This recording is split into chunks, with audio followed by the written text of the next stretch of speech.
பல்வேறு மாவட்டங்களில் நடந்த நிகழ்வுகளை விரைவு செய்திகளாக பார்க்கலாம்.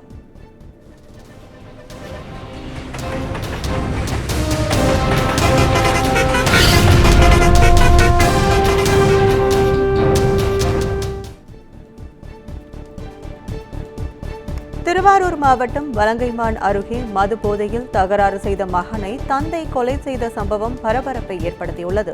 நார்த்தங்குடி பகுதியைச் சேர்ந்த கார்த்திக் என்பவர் மது போதையில் அடிக்கடி வீட்டில் தகராறில் ஈடுபட்டதாக கூறப்படுகிறது. இந்நிலையில் கார்த்திக் மது போதையில் தாயிடம் தகராறில் ஈடுபட்டு அரிவாளால் வெட்ட முயன்றுள்ளார். இதனால் கோபம் அடைந்த கார்த்திக்கின் தந்தை ஸ்ரீனிவாசன் இரும்பு கம்பியால் தாக்கியதில் சம்பவ இடத்திலேயே கார்த்திக் உயிரிழந்தார். தகவல் அறிந்து சென்ற போலீசார் சம்பவம் தொடர்பாக விசாரணை மேற்கொண்டு வருகின்றனர்.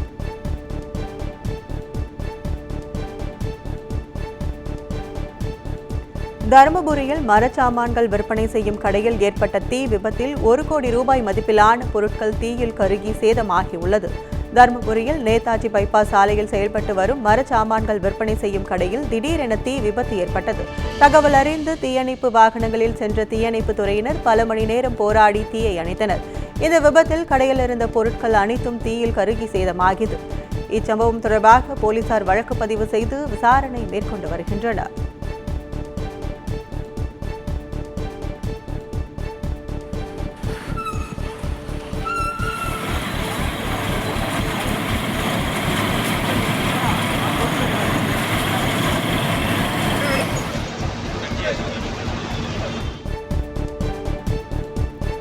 மயிலாடுதுறை மாவட்டத்தில் வெளிமாநில சாராய கடத்தலில் ஈடுபட்டவர்களை நல்வழிப்படுத்தும் வகையில் நிபந்தனையுடன் ஜாமீன் வழங்கி மாவட்ட அமர்வு நீதிபதி உத்தரவிட்டுள்ளார். காளகஸ்திநாதபுரத்தில் மதுவிலக்கு போலீசார் கடந்த ஜூன் 5ஆம் தேதி வாகன சோதனையில் ஈடுபட்டபோது காரைக்காலிலிருந்து பாண்டி சாராயத்தை கடத்தி வந்த 3 பேரை கைது செய்து சிறையில் அடைத்தனர். இதனை அடுத்து அவர்கள் ஜாமீன் கோரி மாவட்ட அமர்வு நீதிமன்றத்தில் மனு அளித்திருந்தனர்.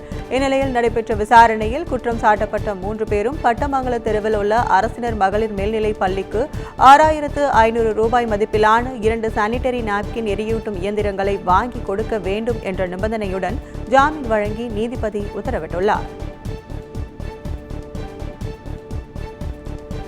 மயிலாடுதுறை மாவட்டம் தரங்கம்பாடியில் 1 சக்கர சைக்கிள் ஓட்டும் முதியவரை மக்கள் ஆச்சரியத்துடன் பார்த்து சென்றனர். தருமபுரியை சேர்ந்த ஸ்ரீதரன் மயிலாடுதுறை மாவட்டம் பொறையாறில் உள்ள காப்பகம் ஒன்றில் வசித்து வருகிறார். இதை அடுத்து அவர் தான் ஏதாவது சாதிக்க வேண்டும் என்று நினைத்து 1 சக்கர சைக்கிளை வடிவமைத்துள்ளார். அதனைத் தொடர்ந்து 1 சக்கர சைக்கிளை ஓட்டுவதற்கு பயிற்சி பெற்று தற்போது தினந்தோறும் சாலைகளில் 1 சக்கர சைக்கிளை ஓட்டி பார்ப்பவர்களை வியப்பில் ஆழ்த்தியுள்ளார்.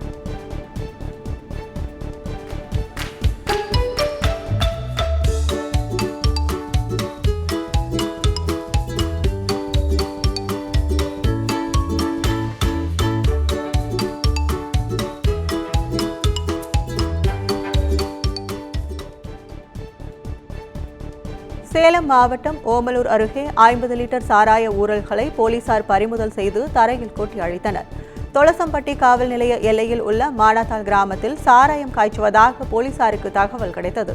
அதன் அடிப்படையில் அப்பகுதியைச் சேர்ந்த லாரி ஓட்டுநர் சின்னத்தம்பி வீட்டில் சோதனை மேற்கொண்டபோது 50 லிட்டர் சாராய ஊறல் மற்றும் 2 லிட்டர் சாராயம் இருந்தது தெரியவந்தது. இதனை அடுத்து சின்னத்தம்பியை கைது செய்த போலீசார் 50 லிட்டர் சாராய ஊறல்களை தரையில் கொட்டி அழித்தனர்.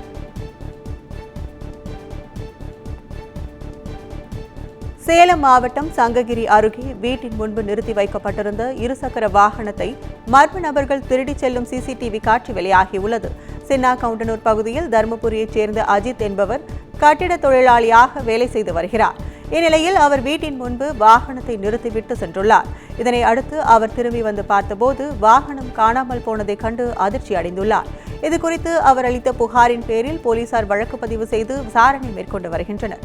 இந்நிலையில் மர்ம நபர்கள் 3 பேர் 2 சக்கர வாகனத்தை திருடி செல்லும் சிசிடிவி காட்சி வெளியாகியுள்ளது.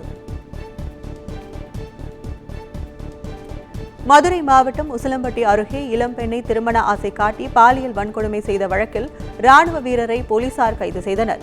கொடிக்குளம் கிராமத்தைச் சேர்ந்த ராமன் அதே பகுதியைச் சேர்ந்த பெண்ணை திருமணம் செய்வதாக கூறி பாலியல் வன்கொடுமை செய்ததாகவும் கருவில் இருந்த குழந்தையை கலைக்க வைத்ததாகவும் கூறப்படுகிறது. இச்சம்பவம் தொடர்பாக வழக்கு பதிவு செய்து விசாரணை நடைபெற்றதில் ராணுவ வீரர் தான் செய்த குற்றத்தை ஒப்புக்கொண்டதுடன் இளம்பெண்ணை திருமணம் செய்ய மறுத்ததாக கூறப்படுகிறது. இதையடுத்து ராமனை போலீசார் கைது செய்து நீதிமன்ற காவலுக்கு அழைத்து சென்ற நிலையில் இரு பிரிவினரும் காவல் நிலையம் முன்பு சரமாரியாக தாக்குதலில் ஈடுபட்டதால் பரபரப்பு ஏற்பட்டது. வேடசந்தூர் அருகே காதல் திருமணம் முடித்துவிட்டு மனைவியுடன் திருட்டு இருசக்கர வாகனத்தில் சென்ற இளைஞரை போலீசார் கைது செய்துள்ளனர்.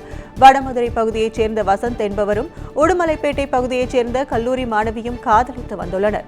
இவர்களின் காதலுக்கு பெற்றோர் எதிர்ப்பு தெரிவித்ததால் வீட்டை விட்டு வெளியேறி நண்பர்கள் முன்னிலையில் திருமணம் செய்து கொண்டுள்ளனர்.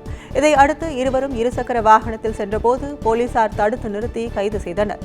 இந்நிலையில் மணமகனின் நண்பர்கள் போலீசாரிடம் வாக்குவாதத்தில் ஈடுபட்ட போது வசந்த் கடந்த 10 நாட்களுக்கு முன்பு விருதுநகர் பகுதியில் இருசக்கர வாகன திருட்டில் ஈடுபட்டதாக தெரிவித்துள்ளனர். இதை அடுத்து மாணவியின் பெற்றோரை போலீசார் வரவழைத்து அவர்களுடன் மாணவியை அனுப்பி வைத்தனர்.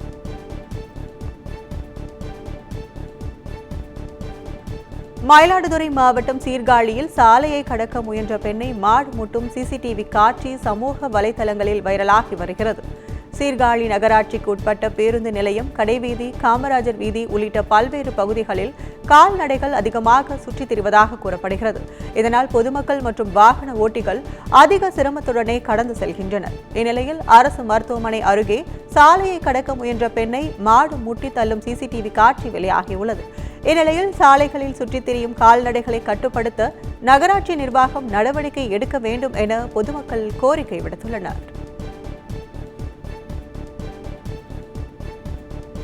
சிவகங்கை மாவட்டம் நாட்டரசன் கோட்டை அருகே குடியிருப்பு காளியம்மன் கோயிலில் 1008 விளக்கு பூஜை வெகு விமர்சையாக நடைபெற்றது. கடந்த வாரம் காப்பு கட்டுதலுடன் தொடங்கிய பூச்சொரிதல் விழாவில் நாள்தோறும் அம்மனுக்கு சிறப்பு பூஜை செய்யப்பட்டு வந்தது. இந்நிலையில் விழாவின் 10ஆம் நாள் நிகழ்ச்சியாக 1008 விளக்கு பூஜை நடைபெற்றது. இதில் ஏராளமான பெண்கள் கலந்து கொண்டு விளக்கிற்கு பூக்கள் மற்றும் குங்குமத்தால் அர்ச்சனைகள் செய்தனர். இந்நிகழ்ச்சியில் திரளான பக்தர்கள் கலந்து கொண்டு சாமி தரிசனம் செய்தனர்.